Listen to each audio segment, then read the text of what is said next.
د الکترونیکي تذکرو ویش د هیواد د احصایوي نظام د عصري کېدو، شفافیت او د هویت د تثبیت په برخه کې یو مهم ګام بلل کیږي. دا بهیر نه یوازې د دولتي خدمتونو په وړاندې کولو کې د خلکو لپاره اسانتیاوې رامنځته کوي، بلکې د امنیتي، اقتصادي او ټولنیز چارو د تنظیم لپاره هم خورا ارزښت لري. د احصایې او معلوماتو ملي اداره وایي د 1404 کال په لومړیو شپږو میاشتو کې د تذکرو د ویش بهیر په منظم ډول روان و او په دې موده کې زرګونه هیوادوالو خپل الکترونیکي تذکرې ترلاسه کړي دي.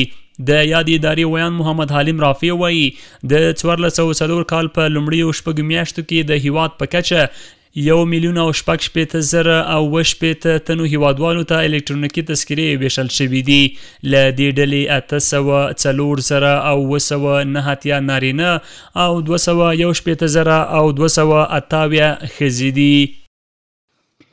د احصایې او معلومات ملي ادارې د الکترونیکي تذکرو د ویش څانګو او اسان خدمت مرکزونو له لارې د 1404 کال په لومړیو شپږو میاشتو کې د ټول هیواد په کچه 1,086,080 هیوادوالو ته برېښنایي پیژندپاڼې ویشلې دي، چې 8,409 نارینه او 2,18,278 ښځینه وګړي دي.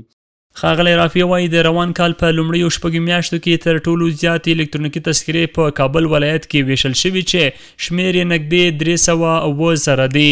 تر کابل وروسته هرات د 121,000 او 214، کندهار د 73,000 او 240، ننګرهار د 64,000 او 470 او بلخ د 53,000 او 19 تذکرو په ویشلو کې مخکښ ولایتونه بلل شوي دي. همدارنګه د روان کال په لومړیو شپږو میاشتو کې تر ټولو زیاتې برېښنایي پیژندپاڼې کابل ولایت کې چې نږدې 3,01,000 ته رسیږي ویشل شوي دي.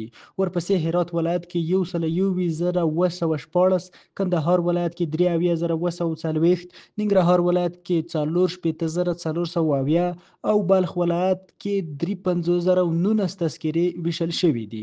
همدارنګه د احصایې او معلوماتو ملي ادارې د الکترونیکي تذکرو د ویش د بهیر له پیله تر اوسه 14,561,000 هیوادوالو ته برېښنایي پیژندپاڼې ویشلې دي.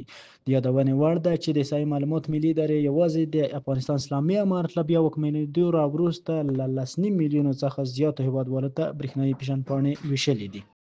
د احصایې او معلوماتو ملي ادارې مسؤلین وایي هڅه کوي د تذکرو د ویش بهیر لا چټک او اسانه کړي، ترڅو هغه هیوادوال چې لا یې تذکرې نه دي ترلاسه کړي ژر تر ژره له دې ملي بهیر څخه برخمن شي. د هیواد په کچه د الکترونیکي تذکرو د ویش دا دوامداره بهیر نه یوازې د هویت د تثبیت لپاره مهم دی، بلکې د احصایوي شفافیت، د خدماتو د وړاندې کولو چټکتیا او د اسنادو د جال مخنیوي لپاره هم حیاتي ارزښت لري. د احصایې او معلوماتو ملي ادارې د معلوماتو له مخې تر دې دمه 14,561,000 هیوادوال د خپلو الکترونیکي تذکرو لرونکي دي، چې دا شمیر د افغانستان د احصایوي تاریخ یو مهم پرمختګ بلل کیږي.